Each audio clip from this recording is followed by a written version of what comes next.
Imagina un sistema que tenga la capacidad de administrar y manipular millones de vidas humanas. Y no solo eso, literalmente trace tu vida. ¿Cuánto tiempo deberías vivir? ¿En qué cosas vas a creer? ¿A quiénes vas a obedecer? ¿Y cómo deberías comportarte? Con la promesa de ser lo mejor para la sociedad. Un sistema tan eficaz que disminuye las resistencias conquistando el saber. Esto se hace a través de las escuelas, las cárceles, los cuarteles militares, la familia, los medios de comunicación y otras instituciones disciplinarias, creando un control social y biológico que se naturaliza hasta volverse invisible. No, esto no es ciencia ficción, es biopolítica. Y justo podría estar gestionando nuestras vidas en este preciso momento. Michel Foucault, autor de esta teoría, define a la biopolítica como una tecnología del poder que gestiona la vida a nivel población. Esta gestión de vida está construida a partir de índices y censos poblacionales. La biopolítica mide la vida en datos. Contabiliza todos los procesos biológicos posibles: mortalidad, higiene, reproducción, natalidad, para construir un arquetipo de vida ideal. ¿Por qué necesitaríamos esto para vivir en sociedad? La lógica soberana. Antes de la biopolítica, la lógica del poder soberano se encontraba en la extensión territorial y así aprovechar los recursos de sus fronteras. Foucault señala una transición de un estado territorial a un estado poblacional. A raíz del siglo XVIII, de la mano del liberalismo, la lógica cambia, pues pasa de priorizar una administración del territorio a enfocarse en una administración de la población. La vida pasa a ser objeto de administración del poder, con el objetivo de maximizar las fuerzas vitales y así producir una población dócil, sana y útil, o productiva. Y lo va a conseguir enfocándose en el desarrollo de tres ejes importantes: la producción, el poder y el control social. Producción. La vida tiene que ser productiva para que funcione el sistema. El liberalismo y el capitalismo necesitan de la fuerza de trabajo para poder echar a andar la industria, que funcionen las fábricas, que se mueva el mercado y que fluya el capital. Pero ¿qué tan posible sería hacer esto con trabajadores enfermizos, débiles o incapaces de realizar tareas? Es necesario encontrar la manera de mantener a las fuerzas productivas sanas y disciplinadas. Esas cualidades son las que le dan estabilidad a este modelo. En ese sentido, maximizar las fuerzas vitales en la producción se traduce en lograr que la gente llegue viva a sus empleos, que pasen la menor cantidad de tiempo enfermos, que puedan llevar a cabo sus actividades y, por supuesto, tener los medios suficientes para que tengan que hacerlo, de ser posible, el resto de sus vidas. Pues un humano que consume es un humano obligado a trabajar y así aprovecharse de las vidas humanas para producir. A la vista del biopoder, la fuerza laboral es solo una parte del engranaje de la maquinaria capitalista. Entre más cercanos sean los trabajadores al modelo de vida ideal, dígase que regulen sus conductas, cuiden su salud y tengan buenos valores, mayor será la productividad. De ahí la importancia de producir gente dócil y disciplinada, gente obediente, que no se queje. Los revoltosos y quejumbrosos que se resistan a obedecer deberán ser corregidos para evitar este tipo de comportamientos. Miremos tu lugar de trabajo. ¿Qué sucede cuando alguien entorpece el trabajo? En primera instancia se intentará enseñarle a que haga bien las cosas. Si con el tiempo no aprende o no obedece, vendrán consecuencias y correcciones que van desde penalizaciones hasta terminar la relación laboral, pues no cumple con el requisito de ser dócil y útil. Poder. Las políticas para gestionar la vida no solo se tratan de invertir en el magisterio de salud u otras políticas públicas para que la gente no se enferme. Es más general. Su función es naturalizar las relaciones de producción capitalistas para evitar revueltas y quejas. Veámoslo así. Si el sistema te pusiera a trabajar hasta el cansancio, eventualmente reconocerías una relación entre explotador y explotado. Se convertiría entonces en el enemigo a vencer, y eso sería una relación muy conflictiva. Por ello, apostar por naturalizar las relaciones de producción lo hace una decisión más eficiente. Dicho de una manera más sencilla, tiene que lograr que los trabajadores y la gente en general se sientan lo más cómodo posible sin afectar los intereses de producción, que al ser un sistema capitalista sería lo mismo mantener felices a los dueños de los medios de producción. Esto hace que una inversión estatal en materia de salud, de desarrollo social o de interesarse en dar voz a los intereses de la población, se vuelvan una herramienta importante para la estabilidad y credibilidad al sistema. Sí, por eso muchas personas no creen en la democracia actual. ¿No tienes dinero? Ahí te van unos programas, becas y otros apoyos. ¿Te has enfermado? Visita gratis una de nuestras clínicas, pensiónate si lo necesitas o llévate estas medicinas. Esto va a garantizar un clima de seguridad y estabilidad, pues se cuenta con el respaldo de la población, neutralizando las resistencias. Digo, si te están explotando y una minoría se está haciendo asquerosamente rica con el trabajo de millones de trabajadores, en ese caso te quejarías sin pensarlo. Pero si el Estado hace que tu calle se vea bonita, a veces te da medicinas gratis, conciertos gratis y uno que otro apoyo para que digas, bueno, sí me explotan, pero solo un poquito, hay lugares peores. Pues ya no te vas a quejar. Sin embargo, hay otro eje a nivel individual para que la biopolítica funcione: la normalización. Las normas van a ser las reglas del juego y hay un sistema de castigo-recompensa. Si te ajustas a lo normal y a las expectativas de la sociedad, obtener reconocimiento, aprobación, estarás del supuesto lado bueno de la historia. En ese sentido, imagina una persona educada, bella, limpia, respetuosa, que le eche ganas a la escuela y a su trabajo. Un modelo a seguir. Sin necesidad de ponerte una imagen en la pantalla, tu cabeza tiene un arquetipo de cómo debería verse esta persona del ejemplo, porque justo el proceso de normalización viene de distintas instituciones disciplinarias que describen cómo debe ser un humano normal. Salud, hábitos, signos vitales, hasta la aparición de conductas, el llamado buen gusto, lo que consume, su lenguaje, todo, absolutamente todo, hasta lo que piensa y en lo que cree. Incluso vamos más profundo. Desde el momento en el que sales del vientre, si no es que antes, ya tienes una nacionalidad y toda una gama de expectativas que se supone debes cumplir. Cómo debes vestirte, cuánto tiempo deberías vivir, de qué te puedes enfermar, y todo va a estar ajustado a expectativas sociales. Y si los cumples recibirás aprobación social. Pero, ¿y qué si te resistes? ¿Qué pasa si rechazas esas imposiciones socialmente naturalizadas? Para quienes no quieren ajustarse, recibirán lo contrario de los normales: corrección, castigo, aislamiento, violencia. Correcciones que van desde que te miren feo hasta que te recluyen en una prisión, en un hospital o en un centro de rehabilitación o readaptación social. Para la persona anormal hay toda una gama de descripciones y cualidades negativas. Y sí, tu cabeza también va a identificar a los anormales porque justo los saberes están hechos para rechazarlos. Lo más común es relacionar a los anormales como gente sucia, malvada, perversa y irrespetuosa. Básicamente es todo lo que está mal en la sociedad. Y de hecho, esto deja en consecuencia otro interesante fenómeno: el Homo Sacer.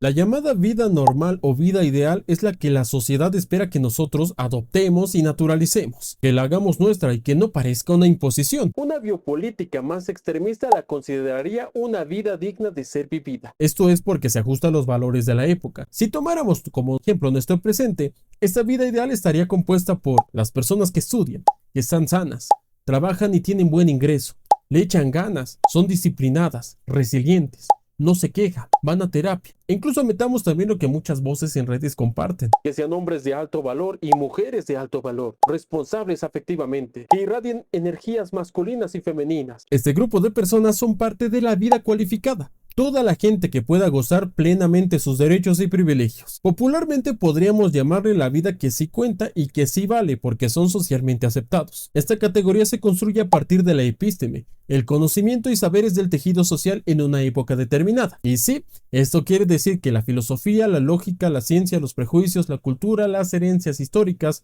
para no hacerte una larga lista, todas aquellas instituciones que produzcan saber, que den información y que tú la puedas interpretar, claro está. Este rol lo suelen tener las instituciones disciplinarias: la escuela, los hospitales, las cárceles, las iglesias, cuarteles militares, medios de comunicación. Aunque en nuestra actualidad, Byung-Chul Han propone en su libro Psicopolítica que es posible añadir redes sociales, gimnasios, oficinas, bancos, bolsas de valores, en fin. Lo que hacen las fuentes del saber, del poder soberano, es que tú accedas a estos arquetipos ideales para que aspires a ser como ellos. Por lo tanto, todo lo que veíamos al principio de este tema no es más que la microfísica del poder en acción. Todas tus creencias, valores y saberes tienen una función y una dirección. No existe el conocimiento neutro. No son solo categorías impuestas porque sí. El hecho de que estudies o trabajes es porque el sistema quiere que seas productivo. Que le eches ganas y seas resiliente es para evitar que te quejes de la explotación laboral y de la carga excesiva de trabajo. Señalar que unas personas valen más que otras por cualquier conducta es para que regules tu actitud y rechaces voluntariamente cualquier modelo no hegemónico. Además de que implícitamente se construye una jerarquía social donde unas personas valen más que otras, o lo que es lo mismo, se usa para que respetes jerarquías sociales. Y entre más conservadores sean los valores es porque más en peligro se encuentra el poder hegemónico. Pero ese es tema de otro autor. Foucault señala que no necesariamente hay una élite que los imponga. Es el sistema mismo el que lo propone para producir gente dócil y útil. Y hay que tener presentes que esto sigue siendo parte del orden biopolítico. Si hay un modelo de vida ideal ¿Hay un modelo de vida no ideal? No necesariamente, pues si alguna persona tuviera una especie de desviación sería reprimida y corregida, a través de la exclusión y el castigo. Sin embargo, eso no suele ocurrir en los estados de excepción. Si bien Giorgio Agamben explica que sería una biopolítica llevada al extremo, no hay que descartar que cualquier estado moderno puede disponer de esta tecnología. Y uso este tono no para verlo como una teoría de conspiración, sino para evitar que estos extremos se vuelvan realidad y estar conscientes de que cualquier nación puede disponer silenciosamente de herramientas para criminalizar grupos humanos vulnerables, como está pasando en algunos países, pues hay que ser conscientes de las máximas consecuencias. Entonces, tenemos la vida cualificada, la vida que cuenta. Su contraparte será la nuda vida, la vida vulnerable, expuesta a ser despojada de su condición humana. Esta deshumanización es la responsable de que grupos humanos sean tratados como humanos de segunda clase, sin dignidad y sin derechos. Pero espera,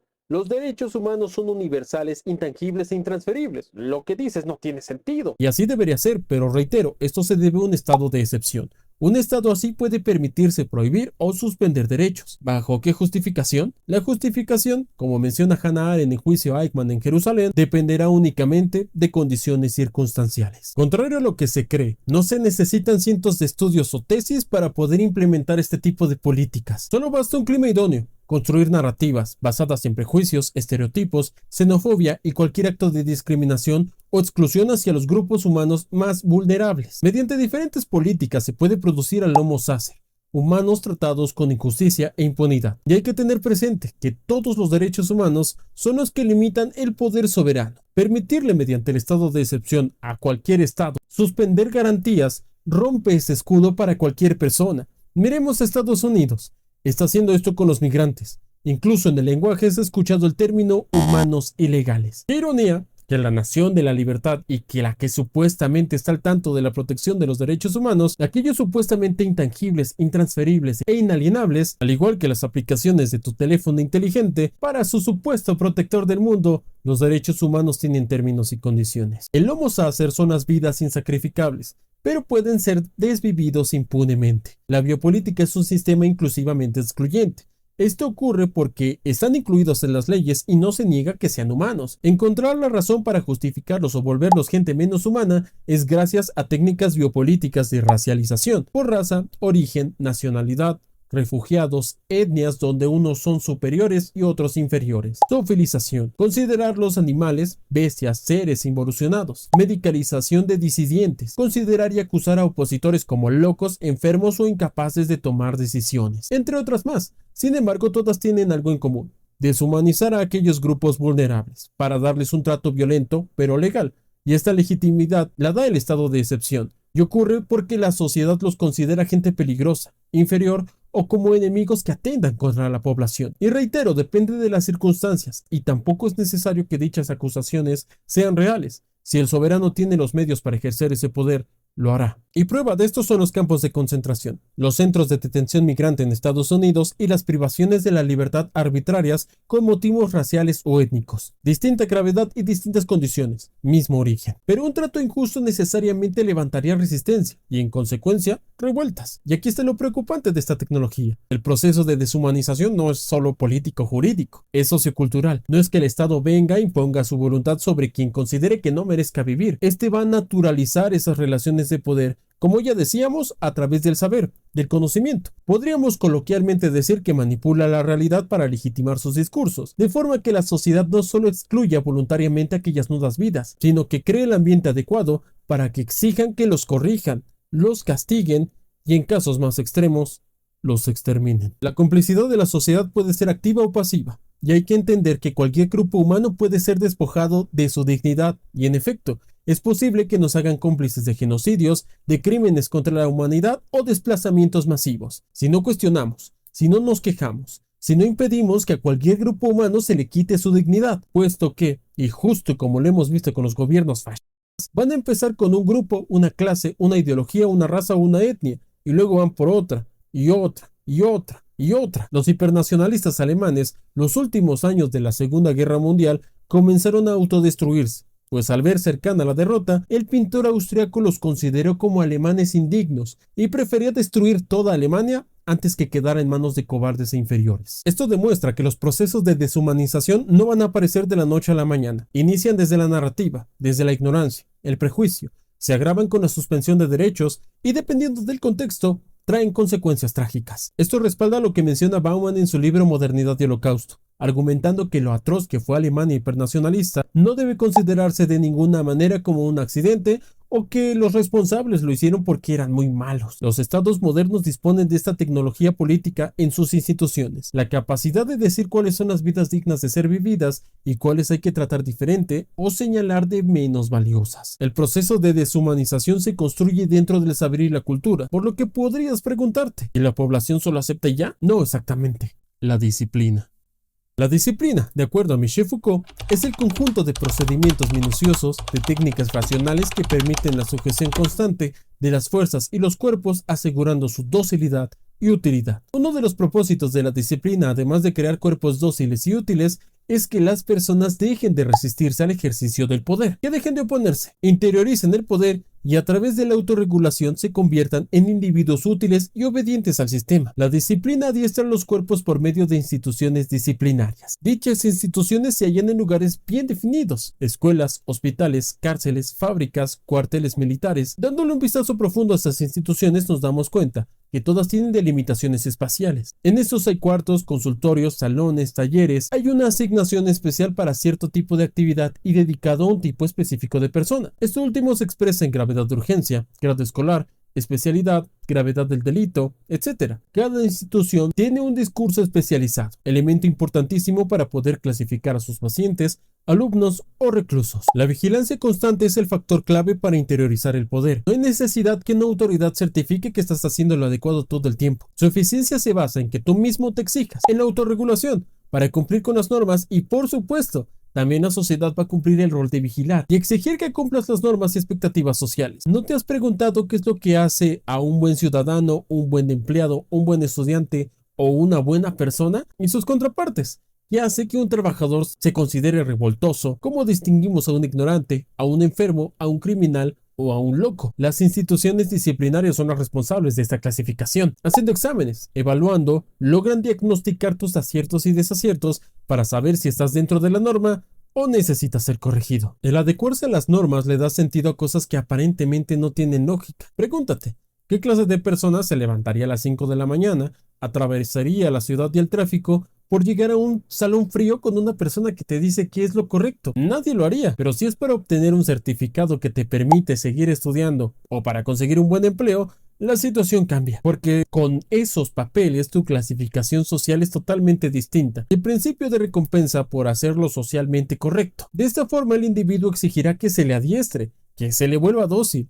Pide herramientas y servicios que le ayuden a ser productivo, que lo hagan útil. ¿Qué sucede con las anomalías, con las personas anormales? Deben ser llevadas a una institución disciplinaria para poder ser corregidas y transformadas en personas normales. O en su caso, excluir y exigir sanciones y castigos. La sociedad no solo se va a conformar con el cumplimiento de las normas por parte de todos los miembros, sino que exige el suplicio de los castigados. La administración del tiempo es otro elemento importante. Va a ser estrictamente administrado por las autoridades. La elaboración de horarios que ajustan y miden las actividades de los cuerpos. ¿Qué debe hacerse cada parte del día? ¿Qué puede o no hacerse a cierta hora? Todo va a estar controlado. Los mismos humanos están sujetos a rutinas diarias y repetitivas. Hora de despertar, hora de llegar, alimentarse, tiempo de recreación, de ingerir cierto medicamento, horarios de visita y cuando llegue el momento de abandonar el recinto, ya sea porque ha sido dado de alta, se acaba la condena o porque se ha terminado el tiempo de estar en la institución. Absolutamente cada segundo del día va a ser medido. Hay una sensación de vigilancia continua, como lo mencionábamos en otros videos sobre el panóptico de Venta. La disciplina justo hace que evites por tu propia cuenta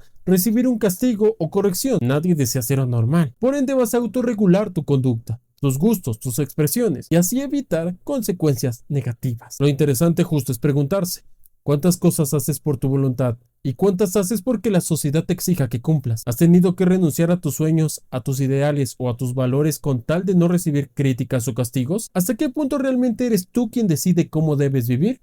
¿Y qué otro tanto tienes que ceder ante el poder disciplinario? Y relacionado con el Homo Sacer, ¿cómo resistir cuando eres tratado como un simple cuerpo biológico, sin voz, sin derechos, sin identidad social?